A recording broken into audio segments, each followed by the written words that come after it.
Hello my friends and welcome, my name is Dennis and today I'm going to show you the motorcycle that I was willing to buy before the VTX. So at the moment I decided to buy the Suzuki Boulevard M109, which we have here, but later I changed my mind and I bought the VTX. So it was my the first power cruiser that I decided to buy.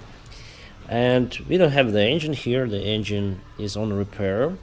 It has more than 60,000 miles on it, and as you can see, there's a good thing that Suzuki did with the frame.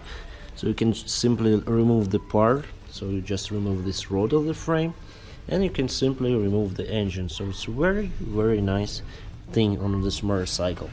What is very interesting that the Suzuki has a one shock absorber, which is located underneath this motorcycle, and through this shoulder it racks to the rear suspension. I heard the reviews that this suspension is not working well, and it's very hard operation, especially if you ride with a passenger. And I don't know actually how you can regulate the suspension. So you have to remove the engine to regulate the suspension, or I don't know. It seems like a regulation here. Yeah, there is a regulation like 1, 2, 3, 4, but I think you have the very limited access to this regulation when the engine is on the frame. Also, this shock absorber located in the most dirty place where you can find underneath the frame, and it's very dirty. As you can see, it has some seals, and sometimes you ride on a wet road and liquid goes into this shock absorber, and as you can see, there is light signs of corrosion on the shaft, shock absorber shaft, but still it's good and normal operation. It has lots of tuning, because the owner of this motorcycle put lots of tuning into it. So this is the custom-made computer scheme control to control all the sound system, lights, etc. of this motorcycle. We are now, by the way, in one of my friends' custom studio, so they make the electronic and electric for this kind of motorcycles. So they have iPhone here installed to control the music, etc. Also you have controls here and there. Everything is just here, so you can put they also put the GoPro session in the front, which records the video, and you can see the video live here.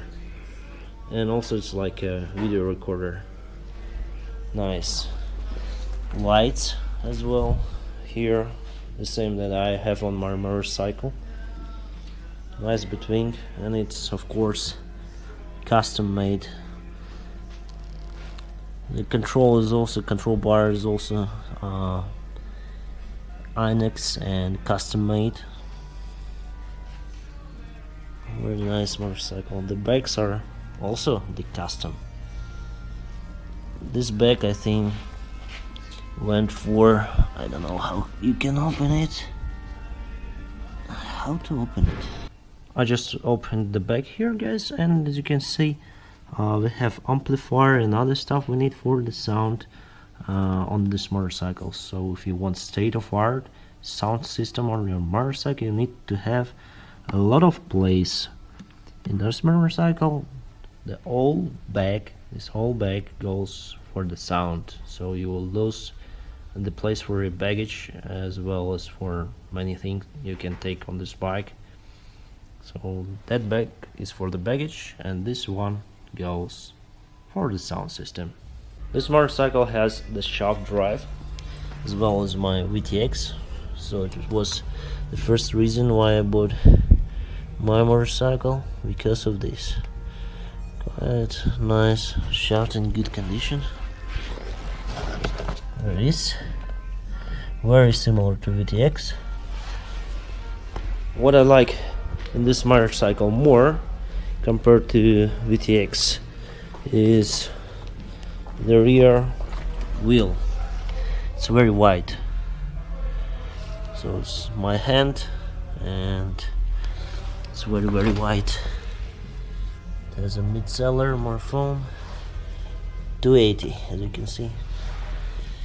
280 is quite wide.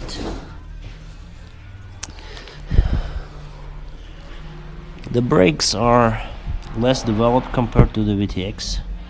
Have 4 pistons in the front, and I think the same brakes on the rear. Yeah, the same. 2 discs, but it's more or less enough. An inverted fork as well on the VTX.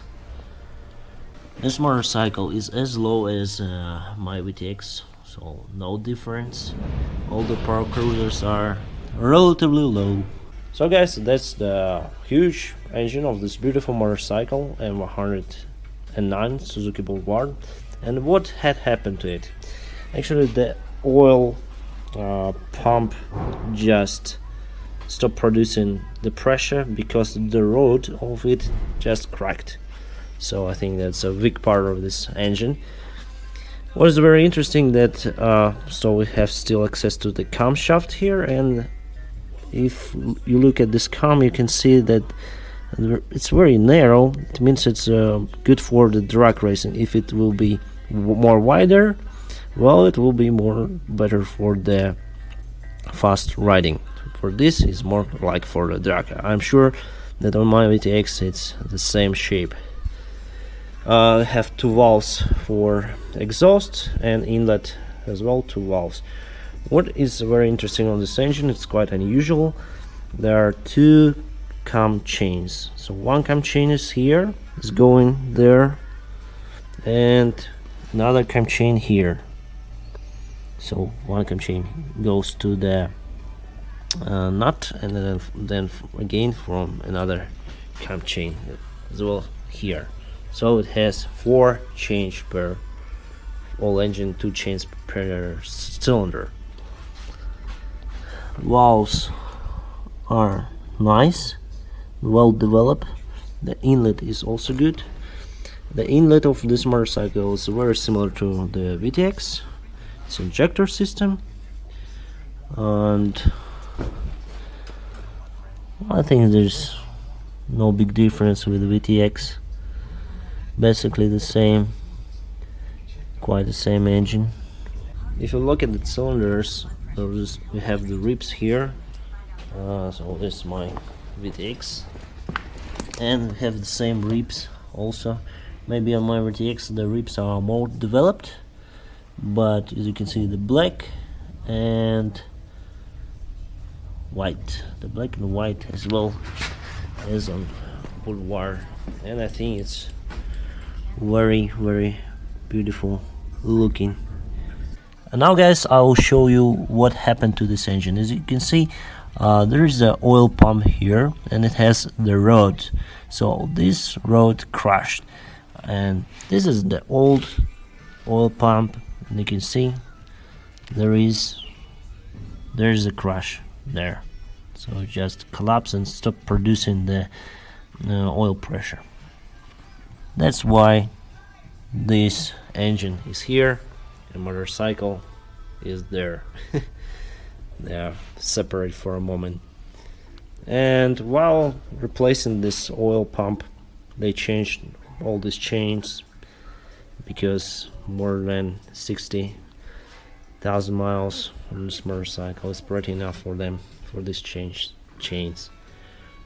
They also replaced few bearings, and other than that, everything is okay.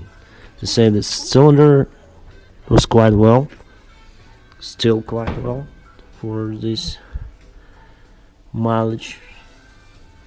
But the engine is looking quite good.